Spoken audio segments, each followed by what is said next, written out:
Channel Vedantu Maharashtra.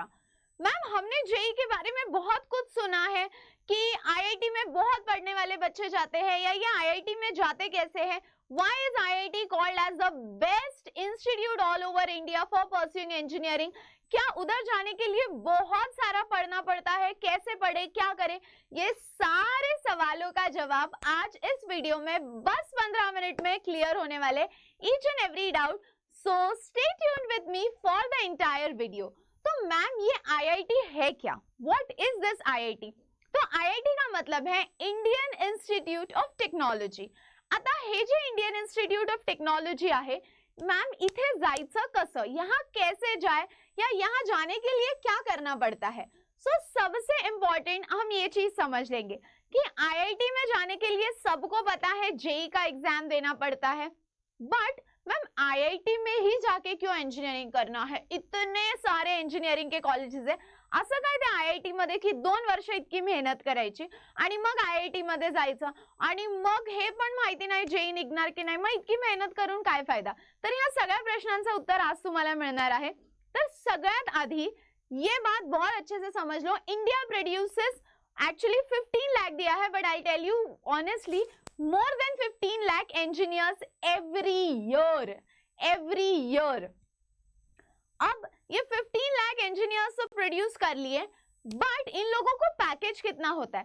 So if they pass out from a average normal college, तो package generally होता है 4 LPA, 4 lakh per annum, यानी साल का 4 लाख मिलता है. But if you pass out as an engineer from an IIT, Indian institute of technology से अगर आप एक इंजीनियर बन के बाहर निकलो, तो आपका पैकेज मिनिमम स्टार्टिंग पैकेज, ये तो एवरेज पैकेज है, मैक्सिमम तो इससे भी ज्यादा जा सकता है, एवरेज पैकेज है 14 LPA. और मैं आपको सच बता रही हूँ, this is the average package. Maximum package can start from 25 to 30 LPA. अब कुछ लोगों जो नॉर्मल कॉलेजेस से पास होते हैं, उनको 25 to 30 LPA पहुंचने में ही they need another 10 to 12 years of experience.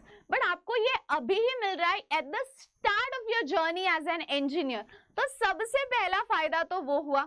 उसके बाद जब आप IIT में जाते हो, it is known as one of the most prestigious institutions, बराबर है? तो वहां आने वाले टीचर्स भी नॉर्मल टीचर्स तो नहीं रहेंगे मैम, एबनॉर्मल रहेंगे, एबनॉर्मल भी नहीं रहेंगे, सुपर डुपर क्वालिफाइड रहेंगे. उनका educational background is going to be super amazing, experience is going to be super amazing. और जब एज अ स्टूडेंट आप ऐसे टीचर्स से पढ़ो, तो you will become not only a normal basic engineer, but हम बोलते हैं ना कि इंजीनियर्स बहुत ज्यादा है, बट स्किलफुल इंजीनियर्स बहुत कम है. और ये स्किलफुल इंजीनियर्स को ट्रेन करने के लिए स्किलफुल टीचर्स चाहिए, और ये क्वालिफाइड स्किलफुल टीचर्स हमें कहाँ मिलेंगे? तो ये मिलने वाले हैं IITs में. यानी क्वालिटी ऑफ टीचर्स पे तो क्वेश्चन उठता ही नहीं है. सो सबसे पहला is about the packages which are literally unmatched, point 1. And दूसरा द क्वालिटी ऑफ एजुकेशन, जो आप कंपेयर ही नहीं कर सकते. कोई नॉर्मल इंस्टीट्यूट के टीचर्स को हम लोग देखेंगे, और अगर हम IITian टीचर्स को देखेंगे, तो वो खुद वो जर्नी से निकले हैं. And when you yourself go through that journey, तो you know what takes to be there. तो उसके लिए उनके भी जो एफर्ट्स रहने वाले हैं आपके लिए, they are going to be 10x more than your efforts. उसके बाद बच्चों बहुत ज्यादा इंपॉर्टेंट है व्हाट वी शुड नो. अभी जेई का एग्जाम तो बहुत सारे बच्चे देते हैं, 25 to 27 लाख बच्चे देते हैं, but only 1% of them are able to go to IITs. अभी व्हाई इज इट सो? इसके पीछे रीजन भी है. तो there is a very important saying कि before you study for the exam, study the exam. मतलब आप पहले एग्जाम की तैयारी करने से पहले वो एग्जाम क्या है ये समझ लो. व्हेन यू अंडरस्टैंड कि एग्जाम ये क्या है, मैं एग्जाम क्यों कर रहा हूँ, एग्जाम की डिमांड क्या है, जब आप प्रीवियस ईयर बहुत सारे पेपर्स एनालाइज कर लोगे, ये सारी चीजें समझ लोगे, then you will know that why should I do this, या what is the reason, what is pushing me to do that. तो ये कोट हमेशा याद रखना, before you prepare for the exam, before you study for the exam, study the exam. वो exam क्या है ये समझ लो। और उसके लिए बच्चों I tell you few reasons क्यों जेई का इतना बड़ा हुआ बनाया जाता है और उन सब चीजों को इग्नोर करके हम वहां तक कैसे पहुंचे। क्योंकि जैसे मैंने आपको बोला 25 लाख students are fighting for seats in IIT, but ऐसा सोचो ना मुझे कितने सीट चाहिए, मुझे तो एक ही सीट चाहिए, तो कितने बच्चे एग्जाम दे रहे हैं ये मैं मेरे दिमाग में नहीं सोचने वाला हूँ। मैं ये सोचने वाला हूँ कि what I have to do for myself जो मैं वहां जाऊं। अब ये रीजन क्या है कि सिर्फ 1% बच्चे क्यों आईआईटी पहुंच पाते हैं। सो उसके पीछे सबसे पहला रीजन है कि बच्चे करते क्या है, दे रेक्टिफाई द एनसीईआरटीज जो 10th में किया था वही यहाँ पे यूज करने का ट्राई करते हैं। बट जेई में कॉन्सेप्ट क्लैरिटी इज मैंडेटरी। अगर आप कॉन्सेप्ट समझ लो और फिर उन कॉन्सेप्ट्स को कैसे अप्लाई करना है ये समझ लो, तो आई डोंट थिंक ऐसा कोई क्वेश्चन होगा जो आपसे मिस होगा। So for that you need to understand कि यार ये कॉन्सेप्ट है क्या, what does this concept trying to say, या मैं इस कॉन्सेप्ट को या ऐसे देखो ना कि ये कॉन्सेप्ट है और ऐसा समझो कि मुझे ये कॉन्सेप्ट किसी को एक्सप्लेन करना है तो मैं कैसे करूंगा। जब आप ये एक्टिविटी करोगे ना तो आपका जो कॉन्सेप्ट क्लैरिटी है वो और ज्यादा बढ़ जाएगा। बट हमारा अप्रोच ही गलत होता है। What do, we read the NCERT, नहीं समझ में आ रहा है फिर से read, but will that give output, नहीं। तो concept clarity is very very important. And next कि इतना सारा सिलेबस है मैम, एनसीईआरटी भी पढ़नी है या रेफरेंस बुक्स भी पढ़नी है, तो इतना सिलेबस हम कवर कैसे करेंगे। तो ये मेजर दिक्कत आती है कि कॉन्सेप्ट क्लैरिटी नहीं हो पाती या एग्जैक्टली क्या स्ट्रैटेजी फॉलो करना है ये नहीं समझ में आता। And last and the most important thing is कि इतना सारा सिलेबस है, ये इतना सारा सिलेबस कवर कैसे होगा। और ये प्रोसेस में जब हम जाते हैं तो ये प्रोसेस में जाने के बाद दिक्कत क्या क्या आती है। सबसे पहली दिक्कत, जब आप 2 साल कंटिन्यूसली एक चीज कर रहे हो, सुबह उठ रहे हो, रेडी हो रहे हो, कोचिंग जा रहे हो, कोचिंग से आ रहे हो, कॉलेज जा रहे हो, आ रहे हो, बैठ रहे हो, सो रहे हो, फिर पढ़ रहे हो, when you continuously do the same thing आपका स्केड्यूल मोनोटोनस बन जाता है क्योंकि आप दिन रात सुबह शाम वही कर रहे हो। And then you tend to feel demotivated, और जब वो डीमोटिवेशन हिट होता है या वो लो फेज हिट होता है ना, तो वहां से उठना या वहां से बाहर आना बहुत ज्यादा डिफिकल्ट हो जाता है। सो सबसे पहला in this process we lack motivation. उसके बाद जब हम हमारे अराउंड देखते हैं कि यार मेरे उस फ्रेंड के इतने मार्क्स आ रहे हैं या उसके इतने मार्क्स आ रहे हैं या मेरे कम मार्क्स आ रहे हैं, तो ये कॉम्पिटिटिव फीलिंग की वजह से अगेन ऐसा लगता है am I on the right track, am I doing that right. उसके बाद सबसे बड़ी दिक्कत इज द ह्यूज सिलेबस। इतना ज्यादा सिलेबस है कि एग्जाम से आने के बाद भी लगता है कि यार अगर मैं और मेरे को 1 घंटा मिल जाता एग्जाम के पहले तो शायद मैं और अच्छा कर लेता। तो इतना ह्यूज सिलेबस करना बहुत इंपॉर्टेंट है। फिर उसके बाद ये भी तो क्राइटेरिया है कि बोर्ड्स में 75% लाना है। अब मैम जेई करे या बोर्ड्स में राइटिंग का प्रैक्टिस करे, क्योंकि बोर्ड्स का पेपर लिखना पड़ता है, जेई का पेपर मल्टीपल चॉइस क्वेश्चन होता है। So how do we manage that. उसके बाद जब आप फुल पोर्शन मॉक टेस्ट देते हो या क्लस्टर मॉक टेस्ट देते हो और उस क्लस्टर मॉक टेस्ट में लो मार्क्स आते हैं, तो आप ये सवाल करने लगते हो कि यार जेई करने के लिए मैंने सही डिसीजन लिया कि नहीं। तो इतनी सारी चीजें या इतने सारे problems during this entire journey हम फेस करते हैं। अब इन सारे प्रॉब्लम्स को कैसे डील करें। मैंने जैसे बोला ना कि एग्जाम के लिए पढ़ने से पहले एग्जाम को पढ़ो। सो एग्जाम को कैसे पढ़े अब हम वो देखने वाले हैं। अब देखो जेई का क्वेश्चन सिलेक्शन बहुत बार, I will tell you something honestly from my personal experience apart from everything, मैंने खुद ऑफलाइन में 6 to 7 years पढ़ाया है और मैंने देखा है, I have seen it with my eyes. बहुत अच्छे कैलिबर के बच्चे होते हैं बट बहुत सारे लोकल कोचिंग्स में उन बच्चों से वो जेई लेवल के क्वेश्चंस कराते ही नहीं है, और फिर जब वो पेपर में या प्रीवियस ईयर क्वेश्चंस देखते हैं, दे आर लाइक मैम ये तो बिल्कुल अलग है या सर ये बिल्कुल अलग है, फिर ये क्वेश्चंस उनको आने लगते हैं। सो सबसे पहले the question selection that you do for JEE is very very important. ये नहीं है कि कोई भी क्वेश्चंस उठा लिए और कर लिए, द क्वेश्चंस यू सॉल्व, कैसे टाइप के क्वेश्चंस करते हो, ये बहुत ज्यादा इंपॉर्टेंट है। उसके बाद आप जो टीचर्स से पढ़ रहे हो, अगर वो टीचर उस सब्जेक्ट के एक्सपर्ट है तो वो टीचर आपको बिल्कुल वही चीज बताएंगे जो आपके लिए नेसेसरी है। क्योंकि फिजिक्स हो, केमिस्ट्री हो, मैथ्स हो, आपको पीएचडी नहीं करनी है, तो आपको पढ़ना डिटेल में है, डेप्थ में है, बट उस पर पीएचडी नहीं करनी है कि बहुत अननेसेसरी चीजें पढ़ ली।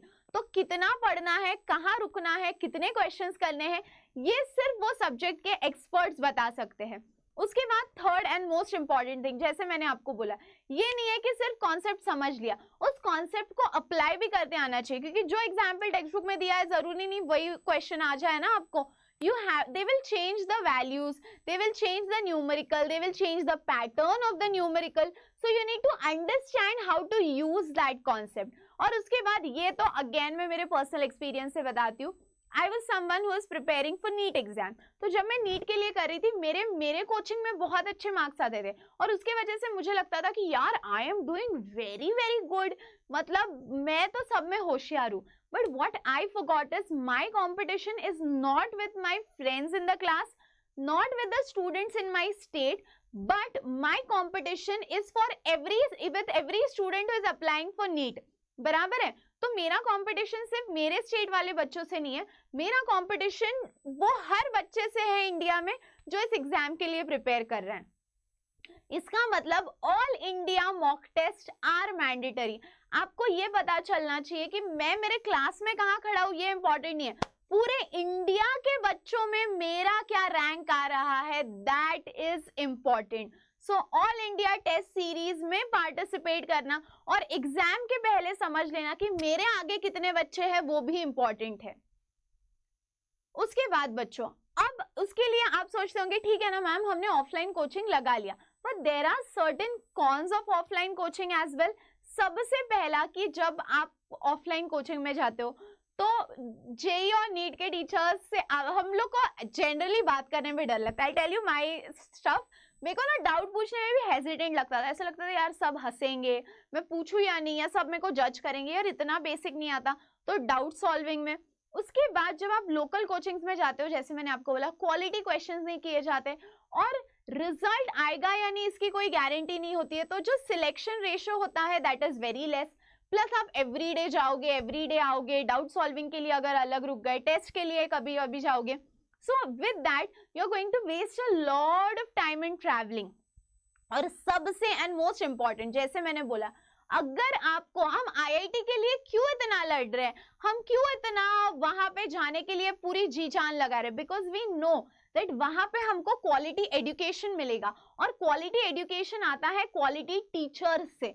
तो अभी भी आपको जेई के लिए जो टीचर्स प्रिपेयर करेंगे, they should be quality teachers, they should be experts in their subject. और लोकल कोचिंग क्लासेस में there is no specific criteria of having the teacher in, जिसकी वजह से क्या होता है, we have multiple an number of teachers, but do we have the real experts of that subject? That is a questionable thing. और उसका loss किसको होता है, तो उसका लॉस बच्चे को होता है, स्टूडेंट को होता है। So these are all the questions जो हमको सोचने हैं, और फिर हमको डिसाइड करना है कि what decision I should be taking. उसके बाद बच्चों, अभी मैम ये तो ठीक है, हम मानते हैं ट्रैवलिंग में तो 100% हमारा टाइम वेस्ट होता है, क्योंकि हम हेक्टिक हो जाते हैं, फिर हम आके सोचते हैं कि यार अभी थोड़ा टाइम सो जाता हूँ। फिर मैम ऑप्शन क्या है, ऑप्शन है ऑनलाइन। अब why should we prefer online? तो सबसे पहला अफोर्डेबल, जहां पे आप ऑफलाइन कोचिंग में जाके 3 लाख 4 लाख भरते हो, online coaching is comparatively very very affordable. Plus doubts you can ask at any point of time, और उसका at any point of time solution मिल सकता है। उसके बाद यहाँ पे जो टीचर्स आपके सामने आ रहे हैं, they are on a screen, और जब वो स्क्रीन पे आएंगे, every word that the teacher is going to say, the teacher is going to be very careful about it. क्या कॉन्सेप्ट पढ़ाया जा रहा है ये सारा ऑन रिकॉर्ड होगा, तो कोई टीचर आपके सामने ब्लैंकली नहीं आएगा। जैसे आप होमवर्क करके आते हो, यहाँ पे जो टीचर्स रहेंगे वो उन सब्जेक्ट्स के एक्सपर्ट्स रहेंगे, वो अपना होमवर्क करके आएंगे, वो आपके लिए क्वालिटी नोट्स बना के आएंगे। सबसे इंपॉर्टेंट वो है, क्योंकि अगर आपको उस जगह क्वालिटी टीचर्स के पास जाना है, तो यहाँ से आपको पुश करने वाले भी क्वालिटी टीचर्स ही चाहिए। और सबसे इंपॉर्टेंट जो मैंने बोला, ऑफलाइन में हम बहुत टाइम वेस्ट करते हैं इन ट्रैवलिंग, बट ऑनलाइन में again your travelling time will be very very, time is very crucial to you. तो ये जो टाइम आप वेस्ट कर रहे हो in travelling, that time will be saved. तो मैम हाँ, ये सारी चीजें सही है, but what are we trying to say? तो बच्चों एक ही मोटिव है, that our mission is to create a learning experience which is very very unique for every student. तो मैम उसके लिए कोई ऑप्शन है हमारे पास?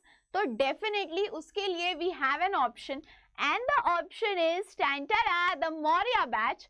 ये जो मौर्य बैच है, अभी इसके लास्ट फ्यू स्लॉट्स बचे हैं, और ये फ्यू स्लॉट्स के लिए now admissions are only open till 28th of July। अब ये जो बैच होने वाला है, ये होने वाला है इंग्लिश में। What is meant by English? तो हिंदी प्लस इंग्लिश होगा। अब इसमें you can take a 1 year batch. 1 year batch का मतलब है, दोनों ऑप्शंस है, मैं आगे बोलूंगी, बट इसमें एक चीज तो पक्की है कि आपका जेई मेंस भी कवर हो जाएगा, जेई एडवांस भी कवर हो जाएगा, and completely through your NCERT. अब ma'am why go for this batch? तो सबसे पहला कि लाइव क्लासेस होंगे, और जैसे मैंने बोला वो सब्जेक्ट के एक्सपर्ट्स होना बहुत जरूरी है। So this will happen and this will take place by India's top master teachers. ये पॉइंट 1। और वो डाउट का बोला था ना कि मैम डाउट ही सॉल्व नहीं होता क्योंकि शर्म आती है पूछने में, तो यहाँ पे your doubts will be solved eight any point of time, फिर वो रात में 3 बजे हो या 2 बजे हो। उसके बाद जब सेशन में आपको कोई कॉन्सेप्ट पढ़ाया जा रहा है, तो वो कॉन्सेप्ट हम क्यों पढ़ रहे हैं? क्योंकि उस पर क्वेश्चंस आएंगे तो सॉल्व करते आने चाहिए। तो लाइव क्विजेस इमीडिएटली अवेलेबल होंगे, प्लस मैम स्टडी मटेरियल, क्योंकि आपने तो बोला ना यूथ सिलेबस है। यस यूथ सिलेबस है, but there is a solution to it, and the solution is the Tattva books. तो यहाँ पे आपको बुक्स भी मिलेंगे हर सब्जेक्ट के, फिजिक्स, केमिस्ट्री एंड मैथ्स के सेपरेट बुक्स पीडीएफ फॉर्म में आपको अवेलेबल होंगे। उसके बाद इफ यू फील कि मैम ठीक है ये बुक्स तो है, एनसीईआरटी तो है, बट हमको रेफरेंस बुक्स भी यूज करने हैं, तो उसके लिए आपको मिलेगा एक्सेस टू पेडागोजी ऐप, जहां पे 5000 प्लस ई बुक्स आपको अवेलेबल होंगे, और एक डेडिकेटेड टेलीग्राम ग्रुप होगा। उस डेडिकेटेड टेलीग्राम ग्रुप में आपको डेली के वही टीचर्स के हैंड रिटन नोट्स आएंगे। अगर आपको कोई दिक्कत आ रही है तो आप वहां बोल सकते हो। जैसे मैंने बोला, रात में 3 बजे भी पढ़ रहे हो तो डाउट सॉल्व होगा, प्लस डेली प्रैक्टिस शीट भी मिलेगी। आज जो कॉन्सेप्ट सॉल्व करा है उसमें इमीडिएटली आपको क्वेश्चंस मिलेंगे, तो आपको एक्स्ट्रा क्वेश्चंस के लिए हंट करने की भी जरूरत नहीं है। जो टीचर्स क्लास में पढ़ाएंगे वही handwritten notes immediately Telegram पे आएंगे। और बच्चों ये चीज याद रखो कि आपका सपना जो है, जो जितना वो आपके लिए इंपॉर्टेंट है, उतना एज अ टीचर वो हमारे लिए भी इंपॉर्टेंट है। Because when you are successful, it is not just your victory, but it is the victory of the parents and the teachers as well. तो आपके सपने को पूरा करने के लिए जो आपको टीचर्स का पुश लगेगा, वो टीचर्स कौन होंगे? तो वो टीचर्स होंगे इंडिया के जो 2% टॉप टीचर्स होते हैं, वही यहाँ पे सिलेक्ट होते हैं, क्योंकि टीचर्स भी रैंडमली सिलेक्ट नहीं होते, they also have to go through multiple test, multiple interviews, क्योंकि आपका सपना है वो, it is your whole life, you have been dreaming about it day and night, you have been thinking about it. तो आपका वो सपना हम किसी को हैंड ओवर कर रहे हैं, और इसमें जो टीचर्स इन्वॉल्व रहेंगे, they will be the top 2% teachers all over India, because मैंने जैसे बोला, they have also gone through multiple test and only then they are standing in front of you. So ये तो कोई डाउट है ही नहीं, क्योंकि सबसे इंपॉर्टेंट चीज that they are the experts in their subject. और मैम डाउट सॉल्विंग सिर्फ क्लास में होगी क्या? तो क्लास में भी होगी, आफ्टर क्लास भी होगी, और जो भी कॉन्सेप्ट पढ़ाया जाएगा उस पर लाइव क्विजेस होंगी। अब वो लाइव क्विजेस में ऐसा लीडर बोर्ड भी दिखेगा कि कौन बच्चा जल्दी सॉल्व कर रहा है, कौन बच्चा लेट सॉल्व कर रहा है, हु इज फर्स्ट या मॉडरेट किसका आंसर आ रहा है। तो you get to analyse that in my class as well, मेरा रैंकिंग क्या आ रहा है। उसके बाद हैंड रिटन नोट्स, जो भी टीचर्स पढ़ाएंगे वो पीपीटी एज वेल एज उस पे जो लेबलिंग होगा, everything will be available in the Telegram group. अब ये जो तत्व बुक्स का पीडीएफ आपको मिलेगा, ये तत्व बुक्स में अगेन कॉन्सेप्ट किस में एक्सप्लेन किया होगा, कॉन्सेप्ट के बाद जो एक्सरसाइज क्वेश्चन होंगे दे विल बी ग्रेडेड, यानी बेसिक क्वेश्चंस, फिर मॉडरेट लेवल और फिर हायर लेवल क्वेश्चंस, और उधर एक स्कैनर भी होगा। So if you want the detailed solutions of it also, you can scan it, और स्कैन करने के बाद आपको उसका पूरा का पूरा डिटेल्ड सॉल्यूशन मिलेगा। उसके बाद बच्चों कॉन्सेप्ट वीडियोस आपको बहुत सारे मिलेंगे। अब ये कॉन्सेप्ट वीडियोस क्या होते हैं कि मैम वो पूरा चैप्टर तो हमको समझ में आ गया, बट वो चैप्टर का स्पेसिफिक आर्टिकल नहीं समझ में आया, तो दैट स्पेसिफिक आर्टिकल्स के वीडियोस यानी not just live recorded videos will also be available. और जैसे मैंने बोला एक्सेस टू पेडागोजी ऐप, यानी आपको एनी रेफरेंस बुक्स अगर आपको कोई रेफर करनी है, so the books are easily available to you. उसके बाद बच्चों, अब मैम आपने ये सब तो बोल दिया, बट एक सवाल है कि हम ये सब करेंगे तो रिजल्ट आएगा क्या? तो रिजल्ट आएगा क्या, ये सवाल का जवाब मेरे से बेहतर ये बच्चे दे सकते हैं। So this year, that is in 2025 as well, we had all India rank 15 Daksh, and I think दक्ष भी अगर यहाँ होता तो वो भी आपको यही सारी चीजें बोलता, और जिसको हम टेस्टमनी बोलते हैं कि आप ऑनेस्टली बताओ आपने क्या किया। तो आई थिंक जो मैं बोल रही हूँ एग्जैक्ट कार्बन कॉपी वही होता कि सबसे इंपॉर्टेंट डीपीपीज होने चाहिए। सबसे इंपॉर्टेंट यही है कि जो टीचर्स आपको गाइड कर रहे हैं, those teachers should be experts in the subject, and most important is the notes, क्योंकि अगर आप वो लेवल के क्वेश्चंस एग्जाम से पहले ही करोगे तो एग्जाम में जाके ये नहीं लगेगा कि अरे और ये क्या नया आ गया। So solving questions is again most important, and I think not only Daksh is the testimony to it, but all the students from our Vedantu family. अब इतने सारे बच्चे हैं कि हर एक का इंडिविजुअली नाम लेना भी डिफिकल्ट है, बट आई थिंक ये सारे बच्चे से हम लोग को एक ही चीज सीखने मिल सकती है कि वो भी तो हमारे ही एज के हैं। अगर आज वो इधर है कैमरा के, आज आप उस पार से ये देख रहे हो, अगर आपको इस पार आना है तो ये जो जर्नी है इसमें आपको लगने वाली है consistency and the right guidance. So I think if so many students can do it, if so many students just of our age can achieve it, why not us? ये खुद से पूछो, ये बच्चे कर सकते हैं तो why not me? तो मैम ये मौर्य बैच शुरू कब होने वाला है? तो ये मौर्य बैच शुरू होने वाला है 28 जुलाई। अब ये बैच में पढ़ाएगा कौन? तो फिजिक्स के द ओजी श्रेयस सर। अब श्रेयस सर भी एक इंजीनियर है and he is from NIT. NIT पता है आपको क्या होता है? National institute of technology, and he has an experience of 12+ years। मतलब आप जितने साल के हो, शायद आप पैदा होने के 2-3 सालों के पहले से सर पढ़ा रहे हैं, मतलब कैन यू इमेजिन। उसके बाद for again for physics we have Shivansh sir. For chemistry I will be teaching you chemistry, and I hope chemistry आपकी और मेरी बहुत अच्छी होने वाली है ये बैच में, क्योंकि my technique of teaching you is not just कि चलो ये कॉन्सेप्ट में अपन बहुत सारे मजे करने वाले हैं बैच में, बहुत सारे क्वेश्चंस करने वाले, बहुत सारे फन एलिमेंट्स भी होने वाले। तो I think you guys should be super excited for it. Chemistry we again have Manish sir, again the ultimate OG. Om Hari sir for chemistry, he also has 4+ years of experience, and Praveen sir, आप hopefully इनको जानते होंगे, who is known as the marathon king. So Praveen sir will also be teaching you maths. Deenbandhu Pandey sir, again Deenbandhu Pandey sir has an experience of 9+ years guys, 9+ years. Can you all imagine? Coming to the books, अभी coming to the books जैसे मैंने आपको बोला, यहाँ पे आपको available होंगे तत्व बुक्स, और ये जो तत्व बुक्स है बच्चों, इसमें आपको सिर्फ एक्सरसाइज क्वेश्चंस के सॉल्यूशन नहीं मिलने वाले, बट उसके साथ if you see every question after that there is a scanner given.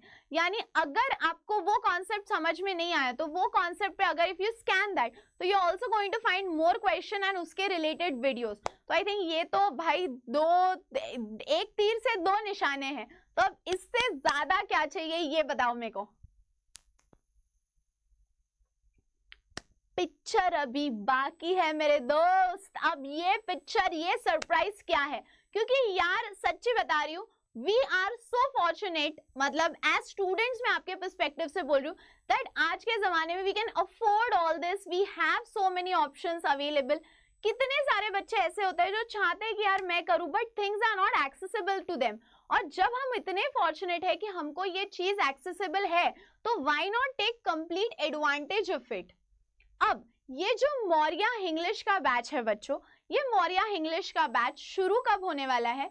तो ये शुरू होने वाला है 28th of July को, and as I told you the batch is going to be in Hindi plus English which is English, and we have a lot of Marathi teachers also. तर माझ्या सगळ्या महाराष्ट्राच्या मुलांसाठी जर तुम्हाला काही त्रास झाला तर आम्ही मराठी माणूस तर आहोत ना इथे तुमचा साथ देण्यासाठी, तर मग तुम्हाला घाबरण्याची काय गरज आहे. अब मैम ये बैच की फीस बहुत ज्यादा होगी क्या? तो here is the fees, completely affordable, completely affordable. So जैसे मैंने बोला कि आप जब ऑफलाइन कोचिंग में जाते हो 3 लाख 4 लाख फीस भरते हो, बट यहाँ पे you get the best of opportunities, best of study material, best of all the teachers and at a very very very very affordable amount. तो अभी सोचने की आई डोंट थिंक बहुत ज्यादा जरूरत है, क्योंकि इससे बेटर चांस नहीं आएगा. And time is very very precious my dear students. I don't want to waste more time, क्योंकि जेई का एग्जाम होता है जनवरी में, अपने को जेई देनी है 2027 में. So we should start preparing with full flash from right now. So put in your all. एंड जैसे मैंने बोला कि ये सपना पूरा करने की जिम्मेदारी हमारी भी उतनी ही है. So it is a combined effort. तो प्लीज बच्चों अभी लेट मत करो, अपना पूरा एनर्जी लगाओ. आईआईटी का सपना देखा है ना, मिलके वो सपना पूरा करेंगे. So see you all in the Maurya batch and be all pumped up because we as teachers are completely very very excited to see you all in the Maurya batch. So तब तक पढ़ते रहो, हंसते रहो, खुश रहो, मिलते रहो हमारे से YouTube पे, और मिलते हैं यार सब लोग मौर्या बैच में. बहुत मजा आने वाला है और मचाएंगे मौर्या बैच में. चलो बाय बाय.